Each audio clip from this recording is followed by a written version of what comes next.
Welcome back to TechQuest TV. This is Kelly Lewis. I'm President and CEO of TechQuest Pennsylvania. We are having a super fabulous show. We started off with Comcast, and now we're shifting gears to come over and talk about First Telecom Services out of Reading, Pennsylvania. Went from Philadelphia to Reading.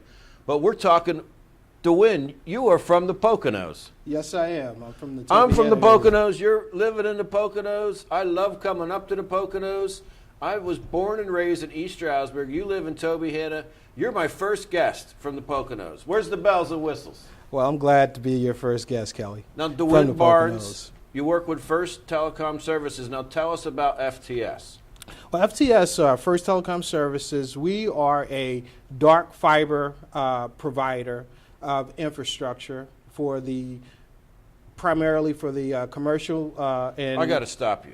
What does dark fiber mean? I'm a lawyer and I've been working in this tech industry, and there's what, light fiber and dark fiber? What does that mean? Dark fiber is fiber that is infrastructure that's made available to the private network providers and also private industry that have a desire to run their own network and to manage their own infrastructure. So what is unique about First Telecom is that we're a spinoff from First Energy in the sense that we were acquired by First Communications about 2 years ago, and with that we acquired the infrastructure for the power to be able to build in the power space, which makes our system kind of unique in the fact that we're physically diverse from traditional communications infrastructure. Now, First Energy, they're a utility company, right? Well, electric company. And now, what does that have to do with broadband? Tell. Well, the thing is, for 25 years, they operated their own communications infrastructure, fiber optics included, to manage their substations and manage their own infrastructure. And they decided to sell that off, and that's how First Telecom Services was formed a couple years ago. And I've been fortunate enough to be brought on board as a business development executive in this region. So you got an electric company, and they got all those broadband to manage their electric grid, and then they sell it off, and then that creates a whole new company.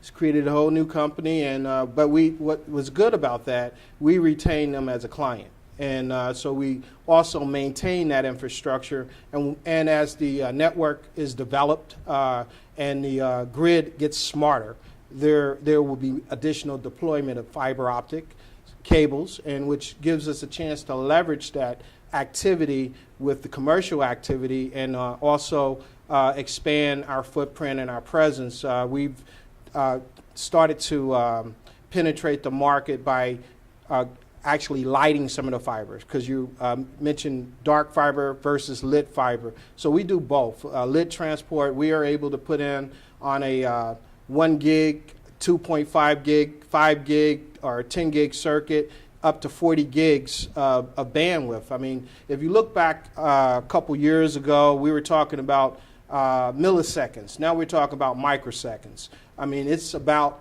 the low latency game and getting transmitting data at a very high speed. I mean, when you talk about traders out of New York, our network spans from Chicago down to Ashburn, Virginia.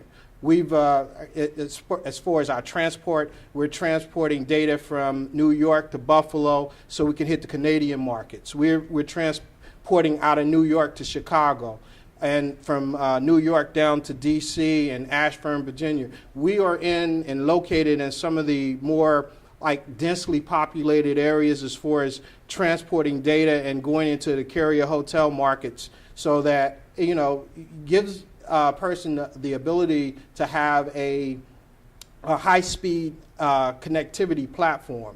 And that's what we're about. That's what we give access to that. But you guys don't sell to homes. You guys sell to big companies. Don't you guys even sell to the broadband industry itself? Yes, we do. That is our larger clients, or are the carriers themselves, because they need diverse paths from their traditional connectivity platforms. This allows them to have a path outside of their traditional paths. So, and in a lot of cases, if you look at the power infrastructure itself, it sits, if you're driving down the highway and you're looking at the mountains, you see the power infrastructure cutting through the mountains, taking the shortest path. That's the low latency game there, is having the ability to build infrastructure and have the shortest path, shortest distance. That creates and gives you the speed necessary to have a low latency platform. And that's what our platform is. So companies like Verizon use your network? Yes, they do. Who? And we pride ourselves on having Verizon as a client and anyone else that has a need to connect to our platform. Now, your operation here in Pennsylvania is based out of Reading. There's tons of broadband coming in and out of that city. Yes. It's an old industrial town, and they also got data centers and all kinds of interesting things. Where are you all over Pennsylvania then too?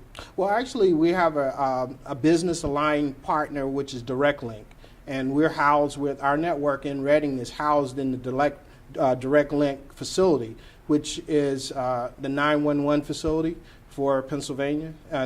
That's housed there as well. It's very secure, and the backbone or the power infrastructure is so that if you need disaster recovery, and that is supported in that facility.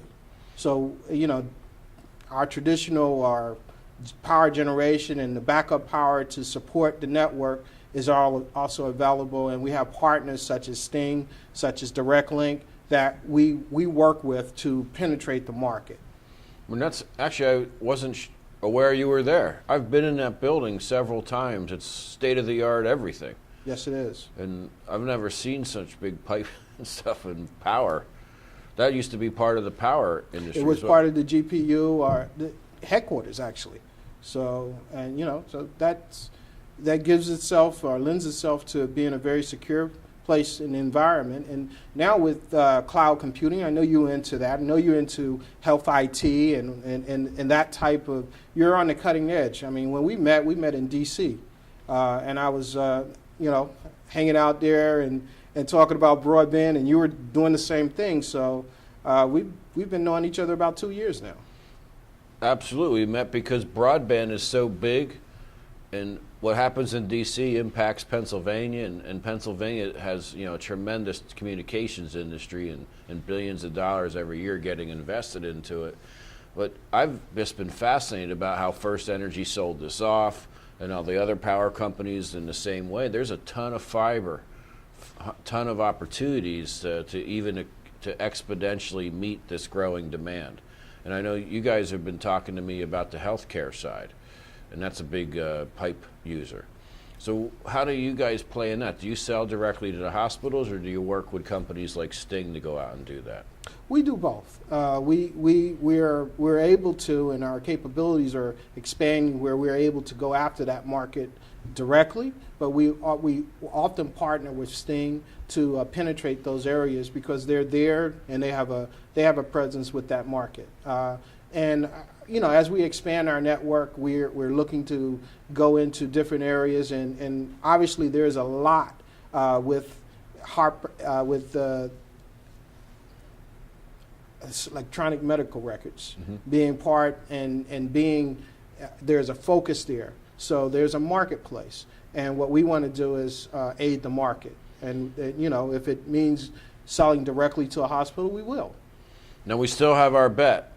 I think the Kimber Project's coming and calling you, and they're going to use you guys. They're not going to bid all this stuff out and do that. They're going to come to you guys, and I hope they do. I would like that. That would be nice. I think that we can assist them. We believe that 70% of their network or their planned proposed network is actually in areas that we can actually help them with the attachments and right-of-ways.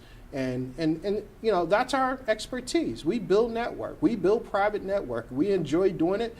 We keep it neutral. It's carrier neutral and provider neutral. So we like working with our clients and meeting their needs and exceeding their demand and expectations. Well, we want to see that $99 million federal investment work well, for sure. And it's out on RFP as we speak right now, taping the show. And that's going to be a big announcements coming up going forward. But Dewyne, thanks for joining us on TechQuest TV. Great to have a guest from the Poconos here. Always, Rob. Good luck with First Telecom, and to our guests. We'll be right back in a moment.